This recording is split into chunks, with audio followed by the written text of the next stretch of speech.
Hello, I'm Samantha Carmichael and you're watching Buckingham News. Our top stories. Many children's centres in Buckingham could be closing after a council vote. Buckingham's town centre hosted the Charter Fair for its second weekend. And the University Library has introduced a new method to keep the students studying through the winter months.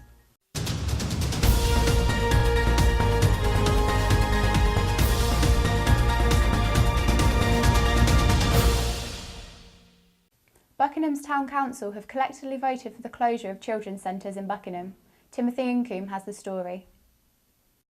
The Buckingham Town Council has voted to shut down the children's centre, leading parents and residents in anger and disbelief. A petition has been demanded to reconsider this vote. We're here at the Buckingham's Children's Centre, where we will find out more about the future of the centre and its children. The consultation Bucks County Council organised had 2,000 people respond to it. The petition on 38 degrees had 2,334 people respond to it, which rather suggests that more people were concerned about the services being directly closed and filling in the consultation. Because there's so many people in comparison to so many people responded to it, surely that's a sign that there's a real concern out there. What happens if children's centres are removed? Because there wasn't any information saying about what the services would be thereafter, just that we will be possibly closing 35 centres or keeping 9 open. With the current situation of children's centres being closed down, will this service ever be re-established? Time will tell. This is Timothy Incombe for the Buckingham News. The roads in Buckingham are in need of some attention from the local council, Stowe Avenue being an example of this, with 63 patches on one side of the road. Prompting the question, is the council actually doing enough? Suki Sagu has more. As you can see, the maintenance level here is what people are complaining about.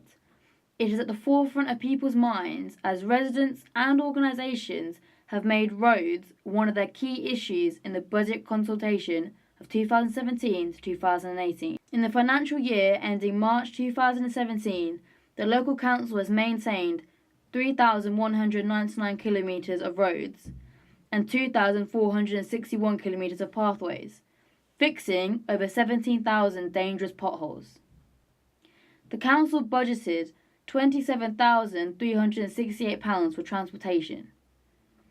In their report, the council then rates how well they have done using a red, amber and green system. There's so many potholes. The roads occasionally get repaired, but they're not done to a standard, so it all breaks up again. And I have rung the council in the past to say about the potholes and how bad they are, and they say they have to be so deep, so many mil deep before they repair them. Well, I think over the years they've got worse, so there are definitely some big potholes along here. See these roads in dire condition, showing the council's lack of cooperation.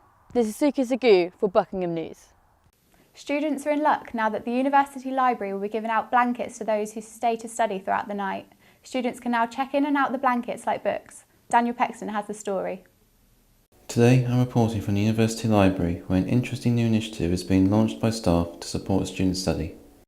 Research shows the physical climate of a study space is conducive to student learning, and the library is the study hub for many students.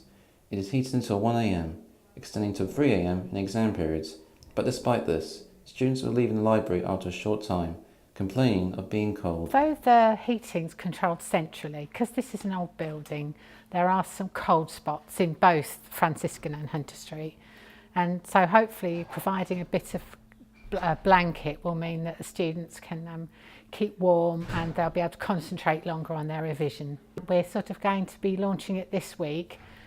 We've got extended opening hours coming up on the 6th of November, when the libraries are open till 3 AM, so hopefully we'll get some positive feedback from the students. They are offering fleece blankets to students to wrap around themselves to keep warm as they study. The students then return these blankets when they finish and leave the library. This is Daniel Pexton, Buckingham News. And now, over to sport with Camilla Zingari. Thank you, Samantha. After almost a month without a league win, MK Dons looks to take an all-important 3 points against an informed Oldham. Matt Harris has the story. Last Saturday afternoon saw the MK Dons take on an Oldham Athletic in a league matchup that would prove to be a vital turning point for either club's campaign. The match was an action-packed 8-goal thriller, with the first coming from Oldham striker Craig Davis just 7 minutes into the game. The Dons wasted no time grabbing the equaliser, with Alex Gilby scoring shortly after. The rest of the first half was dominated by Oldham's 57% possession, which inevitably led to another 2 goals for them before the break, their second being accidentally tapped in by the hosts' own Joe Walsh. With the Dons 3-1 down at half-time, the home side seemed unwavered as Ed Upson scored a beautiful free kick, smashing it off the underside of the bar. However, Oldham's Peter Clark found himself unmarked off a free kick mere moments after, and he restored the away team's 2-goal advantage with the tap-in, making the score 4-2 to Wellens' side. With the score being 4-2 up until the 80th minute, the atmosphere was becoming increasingly agitated and some fans were even spotted leaving the MK Arena. Despite this, the bulk of the crowd remained loud, even more so after super sub Aidan Nesbitt pulled off a fine attacking move resulting in a goal for the Dons. Tensions ran extremely high right up until the 89th minute, with the man of the match Upson doing the previously unthinkable and scoring the all-important equaliser for his team. A thrilling end to a thrilling game, the MK Dons managed to clutch the all-important point for the club. This is Matt Harris for Buckingham News. The University of Buckingham men's basketball team hosted the MK Knights last Tuesday in their latest contest of the season. Karim Nabil has the story. The Barons bagged another impressive victory in their second game of the season against the MK Knights. After a slow start, the team drove ahead in predatory form, leaving the opposition quite frankly chasing their tails. But by the second quarter, tensions had risen. Questionable plays and aggressive tactics saw tempers flare and players come to a head more than once.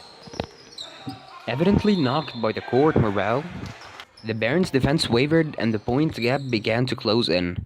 To add to an already increasing pressure, Ollesweir took another hit that saw his struggle to walk and raised questions about his future. It's been really tough. Just been trying to work hard to stay fit. It's pretty tough on my calf and my ankle, but it's just about staying strong and keep working hard because it's like a very tough spot. So we just have to keep going. I feel like our fitness is starting to come back. I think the guys are, we're starting to work together more. The chemistry's coming together a little more, and just the ability to work through, move on to the next play after making a mistake is very good to see, and it's encouraging us a lot. In the final quarter, Buckingham hounded the Knights, who, appearing to struggle with the Barons' unbeatable pace, often left the court open. Johnson cemented the victory in a faultless style with one closing corner basket. This is Karim Nabil reporting for Buckingham News. And now, back to the studio. Bullying is nothing new and takes form in many different ways. However, with the increase of mobile devices, harassment using online platforms has taken to new heights, especially among the youth. Neil Fotheringham tells us more. Bullying continues to take an emotional toll on victims, and though devastating, cyberbullying has changed the way in which the youth today get bullied. Social media platforms such as Facebook, Twitter, Snapchat, YouTube or any other chat rooms are meant to be a place of fun and positivity, but what happens when things go wrong and individuals are targeted in a negative way? We spoke to Dr. Masha Popovac from the Psychology Department at Buckingham University to give us her views on cyberbullying and ways it can affect people and also ways to control it. It's something that is maybe a little bit easier to perpetrate, so people can hide behind the keyboard, they can hide behind anonymity, there's a larger potential audience as well for images they want to put up or comments they want to write. According to research from the Cyberbullying Research Centre, about 80% of young people use cell phones regularly and 20% of them get cyberbullied daily. Victims are known to have lower self-esteem and some may even commit suicide. Cyberbullying affects all races and genders. The best way to prevent cyberbullying is to take on a comprehensive multi-level approach so that we're not just targeting the victims or the perpetrators at the individual level, but we're also working with the most immediate environments of that individual. So for young people, that might be working with the parents to help them identify signs, to be able to talk to their children about technology use, talking to schools as well, training teachers, but also at the broader level, having more awareness around these issues. So the best thing we can do is create better reporting mechanisms so that people feel confident that if they come forward and say this has happened to them, that action will actually be taken. With adolescents, the research that I've done, most of them don't talk to parents or teachers about the experiences because they're unsure about how the adult will react. If teenagers have been involved in cyberbullying in any way, they may need to talk to a therapist to overcome any harmful effects. Report any signs of cyberbullying today and help someone. This is Neil Fotheringham for Buckingham News. Buckingham's annual Charter Fair has brought the feeling of community spirit and some excitement to town. Alice Hills went to find out more. 20 quid, come on. It's £3, so free shots here, they're going to try now. Come on, it's an easy, simple game. Buckingham held its annual Charter Fair in the town centre last Saturday, which had fun rides, shows and foods for the local to enjoy. The fair takes place over 2 consecutive Saturdays because the charter was granted to the town to hold fairs on only Saturdays. The council made sure to have the roads in the area closed in order to ensure safety for this community-driven event.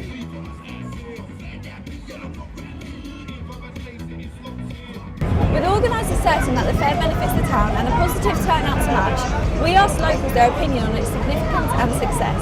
We see us every year, and Buckingham is one of our more successful street fairs. But this year it's really good because there's much more variety of rides. Last year there wasn't that many because it was the second weekend, but this year it's a lot better because all my friends have gone on all the rides apart from this one. We've done lots of rides and now we're eating our food, which we got from the school, which was great. With a positive event underway, Buckingham's Charter Fair was a success and we're looking forward to next year. This is Alice Hills, Buckingham News. It's a piece of English history. 200 years ago, the gin shops advertised that you could get drunk for a penny, dead drunk for twopence. Times have changed, however, and the last few years have seen a growth of sophisticated distillations for all palates. The North Atlantic Society organised a gin tasting session last Monday evening at the King's Head in Buckingham. Alice Massimiani went out for the story. Consumption of gin, sourced in England as 43 million bottles, are sold across the UK over the past year, according to the Wine and Spirit Trade Association. As a result of Downton Abbey and James Bond-inspired vintage revival, gin is considered the drink of the moment for young adults, as 42% of Brits between 18 and 34 drink this spirit every month, as opposed to 27% for over 45. Last Monday, 23rd October, the North Atlantic Society hosted a gin tasting session at the King's Head, where people had the chance to try 10 different varieties of gin that came with individual food bowls. University students just love alcohol, so doing things like gin tasting and beer tasting and wine tasting, we just thought it would be different, and it's nice to use like the facilities within Buckingham Town to show students what else there is. They said it was going to be informal, which is quite nice, and you've got a lot of friendship groups here, so everyone's just talking about the gins and getting to know different people as well. On the base of this success, the NAS is organising another session, this time for beer tasting. Students should take this chance to enjoy a nice night out before the beginning of the exams. This is Alicia Massimiani from Buckingham News. From group celebrations to quiet nights in or cooking a variety of meals, wine is a versatile favourite that is enjoyed by many. This week, to celebrate National Wine Tasting Week, Amy Coles prepares us a delicious beef bourguignon. Originating from the Burgundy region of France, beef bourguignon was traditionally a peasant dish, however has been revived into haute cuisine. Very popular in top restaurants across Europe, yet still a comfort food in many of our homes. The best part about this dish is that you can easily make it in a slow cooker, which is what we'll be doing today. To prepare, we will need 2 rashers of streaky bacon, 400 grams of diced stewing steak, oil, 6 shallots, 1 carrot, 150 grams of mushrooms, 1 beef stock cube, 150 ml red wine. We're using a Merlot as it pairs well with red meat, but the choice is yours. Half a tablespoon of tomato puree, 1 garlic clove, half a teaspoon dried thyme, 1 bay leaf, salt and pepper, 1 tablespoon of flour, mashed potato to serve. Preheat the slow cooker to low. In a frying pan, sauté the bacon until lightly crispy, then add to the slow cooker. Coat the diced beef in flour, then brown in the oil in batches and add to the cooker. In the same pan, lightly colour the sliced carrot and shallots before adding to the cooker, along with the quartered mushrooms. Mix together the 200 ml boiling water with the stock cube, red wine, tomato puree, garlic, thyme and bay leaf, then pour over the meat. Season well with salt and pepper, then place the lid on the slow cooker and cook for 5 to 6 hours or until the beef is tender. Serve over some creamy mash. The perfect wine to make the perfect comfort food, and with a dish as easy as this, there's no excuse not to make it yourself. This is Amy Coles reporting for Buckingham News. Thank you for watching Buckingham News. We'll see you next week.